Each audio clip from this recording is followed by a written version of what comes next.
नमस्कार दोस्तों। 2 दिन पहले आपने देखा किस तरह से काबुल एयरपोर्ट के बाहर जो अटैक हुआ जिसमें बहुत सारे लोगों की मृत्यु हुई है।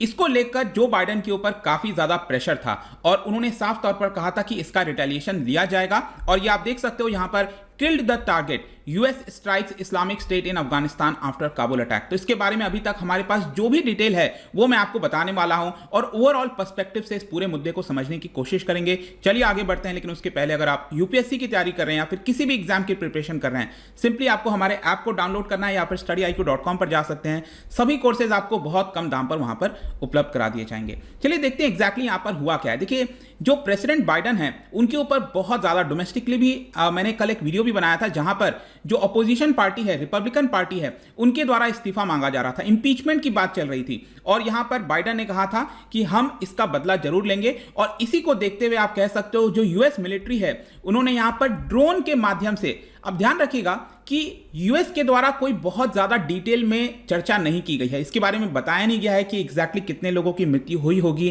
कहां पर हुआ है। तो ये ड्रोन के माध्यम से अभी के लिए बताया जा रहा है कि अटैक किया गया है, रिटेलिएट किया गया है और एक मेंबर की जान गई होगी, जो इस्लामिक स्टेट का मेंबर होगा कोई, उसकी यहां पर मौत हुई है। और ये सभी कुछ तब हुआ है, आपको पता होना चाहिए कि जो काबुल एयरपोर्ट के बाहर अटैक हुआ था उसके बाद लगातार इंटेलिजेंस आ रहे थे कि एक और अटैक हो सकता है। अब आगे फ्यूचर में एक्सपेक्ट करेंगे हम कि शायद ना हो, अच्छी बात होगी, लेकिन यहां पर और अटैक्स किए जा सकते हैं काबुल एयरपोर्ट के बाहर, क्योंकि आपने देखा होगा कि अभी भी बहुत सारी भीड़ वहां पर जमा है, वहां से वो जा नहीं रहे हैं। भले ही रिक्वेस्ट किया जा रहा है कि आप उस एरिया को खाली कर दीजिए, लेकिन लोग उतना ज्यादा डेस्परेट हैं कि वो अफगानिस्तान के अंदर नहीं रुकना चाहते और इसीलिए आपको इतनी ज्यादा भीड़ लगातार देखने को मिल रही है डिस्पाइट इतना 2 अटैक होने के बाद। और ये सारी चीजें आपको पता होगा कि डेडलाइन भी है, यूएस की जो मिलिट्री फोर्सेज हैं उनको 31 अगस्त तक वहां से विड्रॉ भी करना है। तो बेसिकली इस पूरे अटैक के बारे में हम देखें तो बाइडेन के द्वारा इसको ऑथराइज किया गया था और फाइनल जो ऑर्डर है वो आप देख सकते हो जो डिफेंस सेक्रेटरी हैं लॉयड ऑस्टिन, उनके द्वारा दिया गया है। और एक और चीज मैं आपको बताऊं, ये जो अटैक है ड्रोन के माध्यम से मैं आपको बता रहा हूं जो किया गया है अफगानिस्तान के अंदर, ये अफगानिस्तान के बाहर कहीं इलाके से किया गया, मतलब मोस्ट प्रोबेबली शायद अभी भी आप देखोगे तो इराक के अंदर इंस्टॉलेशंस आपको देखने को मिलेंगे, सीरिया के अंदर यूएस के इंस्टॉलेशंस देखने को मिलेंगे। तो मोस्ट प्रोबेबली कहीं ना कहीं जो मिडिल ईस्ट का एरिया है वहां से ड्रोन भेजा गया होगा और अफगानिस्तान के अंदर इस आईसिस के मेंबर के ऊपर अटैक किया गया है। अब एग्जैक्टली कहां पर हुआ है, तो अभी के लिए जो खबर हमारे पास आई है वो ये है कि जो ईस्टर्न वाला बॉर्डर है जो पाकिस्तान के साथ जुड़ता है, जैसे कि आप यहां पर देख सकते हो नानगरहार, ठीक है, नानगरहार ये वाला जो प्रोविंस है यहीं पर अटैक किया गया है। अब एग्जैक्टली यहां पर भी किधर हुआ है, सिविलियंस की मौतें नहीं हुई हैं अभी के लिए, तो यही बताया जा रहा है। तो देखिए, अभी मैंने आपको जैसा बताया कि यूएस के द्वारा या फिर कहीं से भी बहुत ज्यादा डिटेल में खबर नहीं है, थोड़ी बहुत जो हमारे पास जानकारी थी कि नानगरहार प्रोविंस में यह अटैक किया गया है और एक आईसिस मेंबर की मौत हुई है। और आप देख सकते हो कि यहां पर जो बाइडेन है उन्होंने कहा था we will hunt you down and make you पे।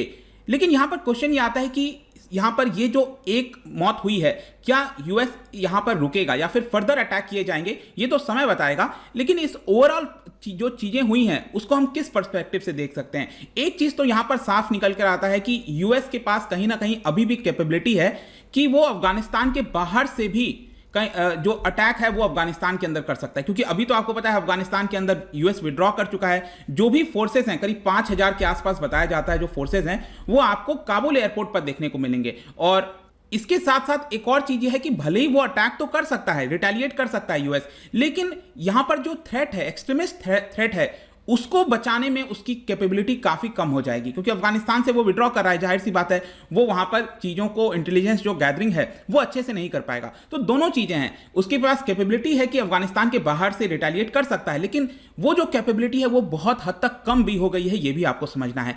इसके साथ साथ आपको ये भी, जैसा कि मैं आपको स्टार्टिंग में बता रहा था कि एक और अटैक का वार्निंग दिया गया है। अभी फ्राइडे को ही बताया जा रहा था कि यहां पर जो प्रेसिडेंट हैं जो बाइडेन और वाइस प्रेसिडेंट है कमला हैरिस, दोनों को ब्रीफ किया गया और बताया गया कि जो फोर्सेस की प्रोटेक्शन है उस पर सबसे ज्यादा ध्यान दिया जा रहा है काबुल एयरपोर्ट पर, क्योंकि डेफिनेटली और अटैक्स किए जा सकते हैं। अगर मैं आपको काबुल बॉम्बिंग्स के बारे में अपडेट बताऊं, क्योंकि लगातार आप देख रहे होंगे जो मृत्यु की खबर है वो बदल रही थी, उसके जो आंकड़े हैं वो लगातार बदल रहे थे। जो लेटेस्ट खबर आई है यूएस की तरफ से, यहां पर बताया गया है कि पहले बोला जा रहा था कि 2 बॉम्बिंग्स हुआ होगा, जैसे कि एक एबे गेट हो गया, ये आप देख सकते हो काबुल इंटरनेशनल एयरपोर्ट है, हामिद करजाई, और ये अबे गेट आप देख रहे हो यहां पर एक बॉम्बिंग हुआ था, और एक और बॉम्बिंग बताया जा रहा था बैरोन होटल पर। उसके पास में। लेकिन ये जो बेरोन वाला होटल पर बॉम्बिंग्स की खबर है ये गलत थी। सिर्फ एक सुसाइड बॉम्बिंग हुआ है, ये आपको समझना है। उसके बाद गन फायर वगैरह की मदद से यहां पर मारा गया है लोगों को। और टोटल जो आंकड़ा अभी तक सामने आया उसमें यह है कि 169 अफगान पीपल की मृत्यु हुई है और साथ ही साथ 13 अमेरिकन। और ये बहुत इंपॉर्टेंट था क्योंकि लास्ट टाइम क्या हुआ था, जो उनका चिनूक हेलीकॉप्टर था उस पर अटैक किया गया था 2011 में, जहां पर 30 अमेरिकन की मौत हुई थी। उसके बाद से ये सबसे बड़ा अटैक बताया जा रहा है 2021 से, मतलब 10 साल के बाद आप देख सकते हो। इसीलिए काफी कंसर्न हो गया था और जो बाइडन के ऊपर बहुत ज्यादा प्रेशर आ रहा था। और एक और चीज मैं आपको बताऊं तो यहां पर जो अबे गेट पर सुसाइड बॉम्बिंग की गई है उसमें बताया गया है कि 25 पाउंड्स ऑफ एक्सप्लोसिव का इस्तेमाल किया गया था। यूजुअली क्या होता है कि सुसाइड बॉम्बिंग में 5 to 10 पाउंड्स का एक्सप्लोसिव यूज किया जाता है, लेकिन यहां पर बताया जा रहा है कि 25 पाउंड्स का इस्तेमाल किया गया था। और इसकी जो जिम्मेदारी है, आपको पता है कि आईसिस जो खुरसन वाला पूरा यूनिट है उनके द्वारा लिया गया है। आईसिस के इसके बारे में मैंने डिटेल से चर्चा भी किया था। बेसिकली जो खुरसन है ये बहुत ओल्ड एक एरिया आप कह सकते हो। बताया जाता है कि जो नदन वाला ये वाला पार्ट आप देख रहे हो, अफगानिस्तान का कुछ पार्ट हो गया, इस पूरे एरिया को खुरसन कहा जाता है। पहले क्या होता था कि इस्लामिक स्टेट पहले सीरिया और इराक जो फैला हुआ था 2014, 15, 16 में, उसके बाद से वो वहां पर खत्म होते गए, तो वो अपना बेस जो है वो अफगानिस्तान के अंदर शिफ्ट कर लिए। और अफगानिस्तान में जब उन्होंने शिफ्ट किया तो बताया जाता है कि यही जो एरिया है ना, नानगरहार हो गया, कुन्नार हो गया, ये सभी जगह पर उन्होंने अपना बेस को स्टैब्लिश कर लिया। और फिर उसके बाद वेस्टर्न साइड में भी स्टैब्लिश कर लिया। ये जो जावजान हो गया, फरियाब हो गया, यहां पर ये आईसिस का ज्यादातर रोल देखने को मिलेगा। और उसके बाद से काबुल के आसपास के एरियाज में बहुत सारे इनके द्वारा अटैक किए गए हैं। लेकिन फाइनली यहां पर क्वेश्चन आता है कि फ्यूचर का क्या फ्यूचर में ये जो थ्रेट है क्या उसको कंटेन कर पाएगा यूएस। देखिए यूएस जो है बहुत सारी प्रॉब्लम फेस करने वाला है आगे आने वाले समय में। जो थ्रेट है वो डेफिनेट सी बात है कि जैसा मैं आपको बता रहा था कि अफगानिस्तान से जब वो विड्रॉ कर रहा है तो पहले उसके पास इंटेलिजेंस वगैरह हुआ करती थी, अब ये उतना इंटेलिजेंस नहीं मिल पाएगा। और इसीलिए आप यूं समझिए कि यूएस विवश है इस समय। यूएस यहां पर मजबूर है कि उसको तालिबान के साथ बातचीत करनी ही पड़ेगी, क्योंकि तालिबान के साथ अगर वो बातचीत नहीं करेगा तो यहां पर अगर कोई थ्रेट इमर्ज होता है तो वो थ्रेट को कैसे पहचानेगा। और इनफैक्ट भारत के पर्सपेक्टिव से भी आप देखिए तो काफी पहले इंपॉर्टेंट था, क्योंकि यूएस का प्रेजेंस था तो भारत को भी काफी सारे इंटेलिजेंस गैदरिंग की मदद से खबरें मिलती रहती थी और उसको हम दबा सकते थे भारत में अगर कोई खतरा होता है तो। लेकिन अब क्योंकि प्रेजेंस ही नहीं रहेगा तो यू कैन जस्ट इमेजिन कि ये कितना बड़ा प्रॉब्लम हो पाएगा। और इसी को देखते हुए फॉर्मर जो सीआईए के एनालिस्ट वगैरह हैं उनका भी यही कहना है कि बार बार जो बाइडन कह रहे हैं कि हमारा विड्रॉल करने के बाद भी हम इसके ऊपर पूरी निगरानी रख सकेंगे, इसके ऊपर काफी डाउट है। अब सीरिया और इराक से वो कितना नजर रख पाएंगे अफगानिस्तान के ऊपर, ये तो आगे आने वाला समय बताएगा। लेकिन अभी के लिए आप यूं समझिए कि करीब 12,500 लोगों को वहां से विड्रॉ किया गया है, एयरलिफ्ट किया गया है जल्दी से। जब से काबुल का अटैक हुआ था उसके बाद 4200 लोगों को और इवैक्यूएट किया गया है। और लेट्स सी ये जो 31 अगस्त है यहां पर कितने लोगों को और इवैक्यूएट किया जाएगा।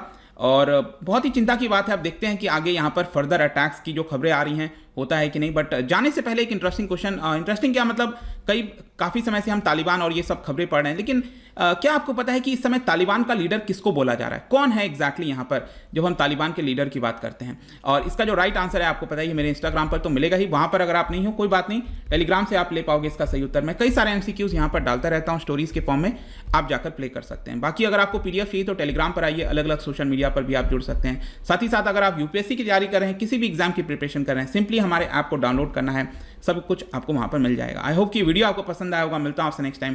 Till then thank you very much, see you soon.